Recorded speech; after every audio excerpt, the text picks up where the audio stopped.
Hello friends, I am Shrishti Bhatia from SV classes. Today we will study figures of speech, which is very tricky, important as well as interesting topic. So आज हम पढ़ेंगे figures of speech जो कि बहुत आसान है। इसे हम प्रैक्टिस करें, थोड़ा ध्यान से समझेंगे तो बहुत इजी हो जाएगा और लाइफ लॉन्ग रिमेम्बरेंस हो जाएगी इसकी. So let start with figures of speech. Today we will discuss only half of figures of speech, इसलिए ताकि हम कंफ्यूज ना हो. कल हम कुछ और करेंगे और उसके बाद we will do so many multiple questions. हम बहुत सारे क्वेश्चन सॉल्व करेंगे जिससे हमारी प्रैक्टिस हो जाए और एग्जाम से पहले एक बार देख कर जाएंगे. One thing more, to my all the viewers, I would like to request them to please like, share and subscribe the channel. Keep tuned to the channel ताकि आपको अपडेट्स मिलते रहें और एक क्लास रोज देखेंगे तो आपकी ग्रामर स्ट्रांग होती जाएगी for all the competitive exams. So let's start with the figures of speech. कल हमने करा था ईडियम्स एंड फ्रेजेस, जो कि बहुत ही इंटरेस्टिंग टॉपिक था और काफ़ी लोगों को बहुत अच्छे से समझ में आया, जिसकी हमने 2 क्लासेस करी थी और अभी 2 क्लासेस उसकी और होंगी. और आज हम करेंगे figures of speech. Okay, the first and the foremost one will start with simile. First of all there is a definition. सबसे पहले हम सिमिली से स्टार्ट करेंगे. A simile is a figure of speech that says that one thing is like. अब आप इस like को हमेशा याद रखेंगे. Like another different thing. We can use similes to make descriptions more emphatic or vivid. We often use the words as and like with similes. So बहुत simple सी बात है.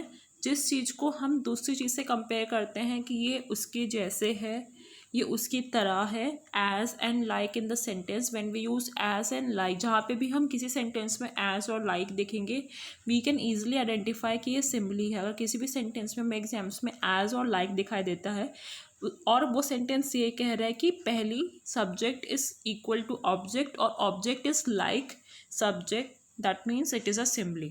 Now let's see some example. Now yellow butterflies flickered along the shade like flecks of sun. हमने yellow butterflies को कहा है कि ये flex of सन की तरह है. along flickered along the shade like flecks of sun. So this is जहाँ पर अभी हमने लाइक देख लिया है, हम इसे समझ लेंगे कि सिमिली है. This is one of the famous dialogue of William Faulkner. Okay, next, metaphor. A metaphor is a figure of speech that says that one thing is another different thing. Now आपको इस sentence में notice करना होगा, इस definition में यहाँ पे like नहीं आया है और ऊपर वाली डेफिनेशन में, सिमिलर की डेफिनेशन में हमने देखा था कि there is a like word term, like term here. See, और इस वाली डेफिनेशन में एक चीज़ दूसरे की तरह हो या ना हो, इसका हमें कोई डिस्क्रिप्शन नहीं दिया हुआ है. That says one thing is another different thing. This allow us to use fewer words and forces the reader or listener to find the similarities. हमें इसमें खुद सिमिलैरिटी फाइंड करनी है, बट इसमें लाइक और एस वर्ड हम नहीं use करेंगे और ना ही हमें दिखेगा. तो it becomes very easy for us to identify a metaphor. Now John is a real pig when he eats. So there is no word as if, as or like here. इस sentence में ऐसे कोई 2 words बिल्कुल भी नहीं है और हमें ये भी बोल दिया है कि John is a real pig when he, that means he is very clumsy, he is very hungry, he is very greedy. We find him very greedy. हम उसे देखते हैं कि बहुत ग्रीडी, लालची होके खाना खाता है. तो हमने एक जजमेंट ले लिया है, एज और लाइक वर्ड इसमें यूज़ नहीं करा है. So this is in a very good example of metaphor. Now most of the people I have found that they got confused when they have to compare between simile और metaphor. वो confused हो जाते हैं कि simile है इस sentence में या metaphor है. तो उसका भी एक solution है. I have drawn a difference between the two. यहाँ पे एक difference है. This difference makes the things pretty clear. Your eyes are like sun. और metaphor में अगर हम सेंटेंस देखेंगे, you are my sunshine, you are like my sunshine, you are as as if my sunshine ऐसे नहीं लिखा गया है। अगर इसमें इस सेंटेंस में मेटाफर में you are as my sunshine या फिर लाइक माई सनशाइन होता तो ये सिमली बन जाता, बट ऐसा नहीं हुआ है। Next, he eats like a pig. Now very simple, he eats like a pig, so we have found a word here that is like. He is a pig, so this is a metaphor. He lives like a pig. Now again simile, he is a pig directly, so this is simile and this is metaphor. We have drawn a very good difference. और अगर आपको अभी भी confusion है तो इसे एक दो बार ध्यान से पढ़ेंगे और simile और metaphor confusion आपका हमेशा के लिए दूर हो जाएगा. The next one is hyperbole. किसी भी sentence को एक बढ़ा चढ़ा कर कहने को, exaggerated और extravagant बनाना, उसे हम hyperbole कहते हैं. Hyperbole is a figure of speech that uses an exaggerated or extravagant to create a strong emotional response. As a figure of speech, it is not intended to be taken literally. तो आप simple language में समझ लें, किसी भी sentence को बढ़ा चढ़ा कर बोलने को, with precious tones, with precious words, with heavy words use करना उस सेंटेंस में, it makes a sentence a hyperbole sentence. It makes a simple sentence a hyperbole sentence. Example, I am so hungry I could eat a horse. अब actual में हम horse नहीं खाएंगे, but the writer is trying to say that I am so hungry that I can eat a horse. मैं कुछ भी खा लूँगा इस समय, मुझे इतनी भूख लगी है. So this sentence becomes a hyperbole sentence. Next, onomatopoeia. Onomatopoeia is like, okay, we will discuss in next slide. Onomatopoeia is that artifice of language by which the sound of words is made to suggest or echo the sense.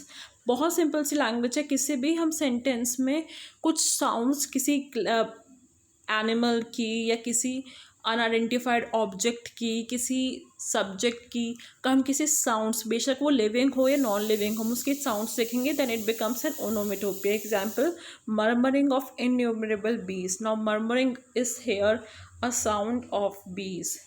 okay, clattering, flapping, this kind of sentence words if you see in a sentence, then it becomes very easy for us to identify an onomatopoeia. It becomes more clear when we do practice of few sentences. ये और भी clear हो जाएगा जब हम इस के examples करेंगे, practice करेंगे. So right now if we find this murmuring sound here, murmuring word here in this sentence, so it becomes onomatopoeia. Next, alliteration. Very simple to identify. I don't know why people get confused in alliteration. Now first of all, alliteration बहुत simple है, हम इसे पहले definition पढ़ेंगे और फिर समझेंगे. Alliteration consists in the repetition. Now this word is very important. Okay, repetition of the same sound or syllable at the beginning of two or more words. किसी sound का या syllable का beginning of word में दो से ज़्यादा शब्दों में अगर repetition होता है, किसी sound का या syllable का beginning of two or more words, दो या दो से अधिक शब्दों में अगर हम किसी sound का या किसी syllable का repetition देखते हैं, then it simply becomes the alliteration. Now see here. Okay, very good example of alliteration. A reeling, we will only circle R. Road, a rolling, road that rambles round. So 1 2 3 4 5 and 6 times we have R here. Reeling, road, rolling, road and rambles round. So this becomes alliteration. किसी भी sentence में अगर हम इस तरह के repetition of words देखते हैं, it simply becomes alliteration. बहुत simple है identify करने के लिए. Next is personification. As the word suggests, personification, किसी भी unidentified object को अगर हम उसे person की तरह treat करते हैं, person की तरह treat करते हैं, then it becomes personification. Now what are the habits of a person? Laugh, cry, walk, talk, breathe. So if in personification, inanimate objects and abstract notions are spoken of as having life or intelligence. अगर किसी object में अगर हम उसमें human actions उसमें हम डाल देते हैं या फिर उसे ह्यूमन नोशन से कंपेयर करते हैं, देन एज इफ उसमें लाइफ हो, उसे ऐसे इमेजिन करेंगे कि उसमें लाइफ है, वो ऑब्जेक्ट बोल रहा है, वो खा रहा है, वो पी रहा है, then it becomes personification. A very good example of personification here is laughter holding both her sides. Now laughter here, laugh, cry, it is an emotion. इनके हाथ पैर नहीं होते जो ये चल सकते हैं, बोल सकते हैं, होल्ड कर सकते हैं, हैंड्स नहीं है जो होल्ड कर लें, पर लाफ्टर हमने एक इमोशन को हमने उसे hands they the, that means imaginary hands की वो होल्ड कर रहा है. Okay, so holding, laughter, holding. So if you see only these two words in the entire sentence, it becomes very clear कि ये personification, laughter holding both her hands. So this is a personification.